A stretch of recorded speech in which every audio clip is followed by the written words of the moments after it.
Assalamu alaikum viewers, welcome to my YouTube channel Concept Biology by Hassan.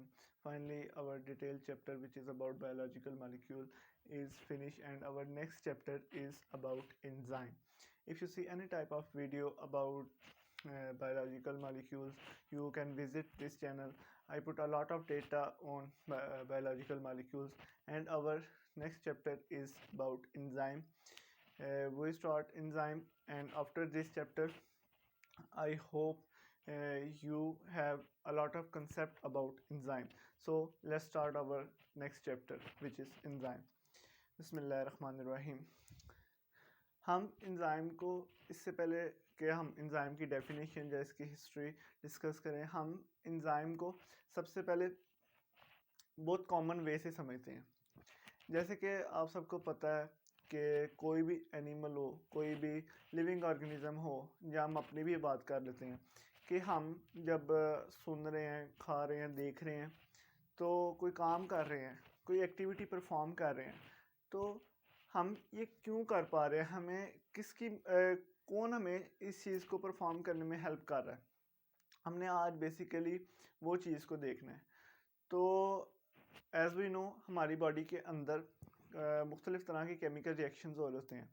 तो अगर हम देखें तो अगर हम अपनी बॉडी के अंदर चीज़ों का डीप एनालिसिस करें तो हमें पता लगेगा कि हमारी बॉडी के अंदर भी केमिस्ट्री शामिल है। अगर हम चीज़ों को अपनी बॉडी को ऊपर ऊपर से देखें तो वो तो ठीक है, बायोलॉजी हमारे डिफरेंट ऑर्गन्स हैं, उनका फंक्शन है, ठीक है। अगर हम उनकी डिटेल स्टडी करें या उनकी डेप्थ में जाके उनको स्टडी करें तो हमें डिफरेंट जगह हमें क्या मिलेगा, हमें केमिस्ट्री की मदद लेनी पड़ेगी उस चीज़ को देखने के लिए।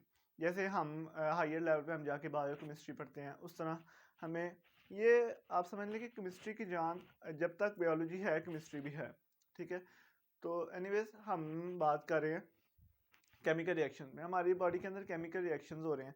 तो अगर हम एक सिंपल सा केमिकल रिएक्शन देखें तो वो क्या है, मिसाल के तौर पे A प्लस B, ये हमारे पास क्या है, रिएक्टेंट्स है। तो आपके पास C बन जाएगा, ये क्या है आपके पास रिएक्टेंट, और ये C क्या है, ये आपके पास है प्रोडक्ट।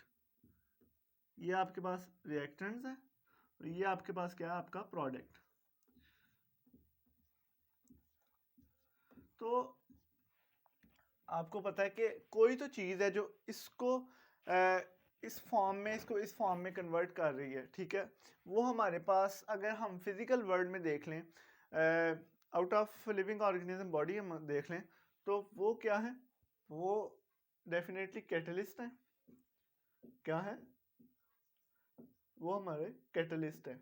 तो अब देखिए कैटलिस्ट कर क्या रहे हैं, कैटलिस्ट ने और सिंपली कुछ नहीं किया। कैटलिस्ट ने क्या किया, कैटलिस्ट ने वो जो फंक्शन हो रहा था, केमिकल रिएक्शन हो रहा था, उसको क्या कर दिया, स्पीड अप कर दिया, ठीक है। कैटलिस्ट का सिर्फ यही फंक्शन होता है कि वो केमिकल रिएक्शन को स्पीड अप करता है। तो अगर हम एक बायोलॉजिकल मॉलिक्यूल देखें जो कि है ग्लूकोज, वेरी कॉमन, C6H12O6 इसका फार्मूला होता है, ठीक है। ये हमारे पास जब ये टूटता है तो ये किस में कन्वर्ट हो जाता है, ये कार्बन डाइऑक्साइड और वाटर में कन्वर्ट हो जाता है। और जब ये टूटता है तो हमें इससे क्या फ़ायदा होता है, हमें एटीपी मिलता है। हमें क्या मिलता है, एटीपी, एडिनोसिन ट्राइफॉस्फेट, जो कि क्या है, जो कि एनर्जी का रिसोर्स है। ये जब टूटेगा तो हमें क्या मिलेगा, एटीपी मिलेगा, ठीक है। तो अब ये जो रिएक्शन है, ये रिएक्शन काफ़ी स्लो हो in the absence of some substance that we discuss. ये रिएक्शन स्लो है। अगर हमने इसको स्पीड अप करना है, क्योंकि हमारी बॉडी में स्लो काम की कोई जगह नहीं है, ठीक है। काम स्पीड अप होना चाहिए, स्पीडी काम होने चाहिए। तो अगर हमने इसको स्पीड अप करना है, इसको फास्ट करना है, इसको बूस्ट करना है, तो हमें किस चीज़ की मदद लेनी पड़ेगी। हमारी बॉडी के अंदर होते हैं जो ये काम करते हैं, स्पीड अप करते हैं, उसको हम बोल देते हैं एंजाइम्स। क्या बोलते हैं, एंजाइम्स। इस वर्ड तक आने के लिए मैंने आपको ये सारा बैकग्राउंड दिया। हमारी बॉडी, ये देने का मकसद इसलिए था कि आपको एंजाइम को आपको एंजाइम की अच्छी तरीके से समझ लगे। अच्छा, ये तो हो गया एंजाइम, ये एंजाइम है जो कि क्या कर रहे हैं, जो हमारे बॉडी के अंदर जो रिएक्शंस हो रहे हैं उसको स्पीड अप कर रहे हैं। ये जो रिएक्शन है ये आपको पता है कि हम जब फूड का इंटेक करते हैं तो हमारी बॉडी में क्या होता है, हमारी बॉडी के अंदर होता है ग्लाइकोलिसिस, एक मैकेनिज्म है जिससे क्या होता है, ये खुराक टूटती है, ग्लूकोज टूट के किस में कन्वर्ट होता है, ग्लूकोज कन्वर्ट होता है पायरोवेट में, पायरोवेट से आगे क्रेब्स साइकिल से आगे इलेक्ट्रॉन ट्रांसपोर्ट चेन, और ये हमारे पास एटीपी जनरेट हो जाती है। ठीक है, तो ये जो एटीपी जनरेट हुई है ये 3 मैकेनिज्म के जरिए हुए हैं, और उन मैकेनिज्म में बहुत से एंजाइम आगे से यूज हो जाते हैं। ठीक है, ये तो होगी इसके बारे में बात। तो अगर हमने देख लिया कि ये जो एंजाइम है इनको हम अगर हमारी बॉडी के अंदर है तो हम इनको फिर बायोकैटलिस्ट भी बोलते हैं दूसरे लफ्ज़ों में। अगर वो किसी फिजिकल वर्ड में है या हमारी बॉडी के अंदर नहीं है तो हम उसको फिर कैटलिस्ट बोल देते हैं। ठीक है, ये हो गए बायो कैटलिस्ट। तो अगर हमने अब ये तो देख लिया, अब हम देखेंगे एंजाइम की डेफिनेशन के। एंजाइम अगर पेपर में आपको एंजाइम की डेफिनेशन आ जाए तो आपने एग्जैक्ट उसकी डेफिनेशन लिखनी क्या है। तो इधर मैं आपके लिए डेफिनेशन लिख देता हूँ। एंजाइम्स एंजाइम्स और बायोकैटलिस्ट, एंजाइम्स और biocatalyst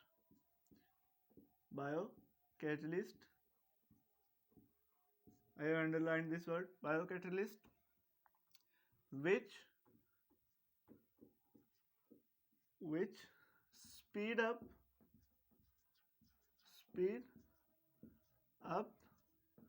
the rate of chemical reaction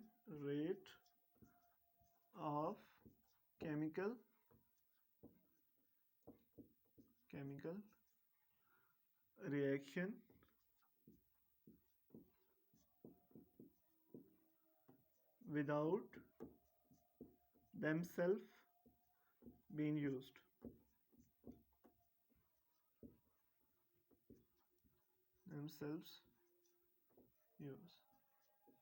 So what is enzyme? Enzyme are biocatalyst.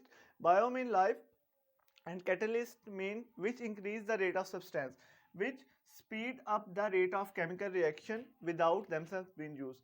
Simply हम क्या कह रहे हैं कि इंजाइम ऐसा सब्सटेंस है, बायोकैटलिस्ट है, कि जो क्या कर रहा है, किसी भी केमिकल रिएक्शन की स्पीड को इंक्रीज कर रहा है, और वो फिर क्या होता है, वो खुद इसमें यूज नहीं होता, एज इट इज वो जितना था उतना ही रहता है।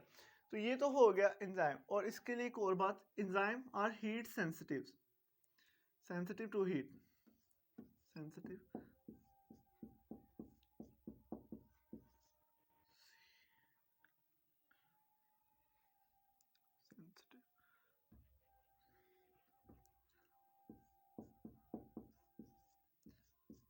they are very much sensitive to heat.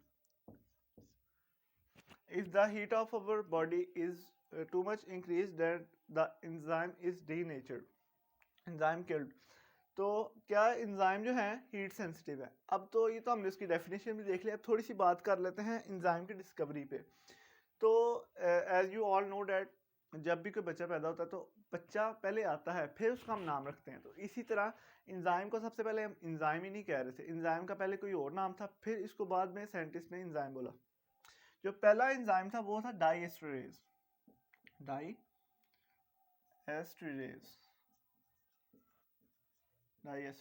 जो क्या कर रहा था, जो स्टार्च की डाइजेशन करता था।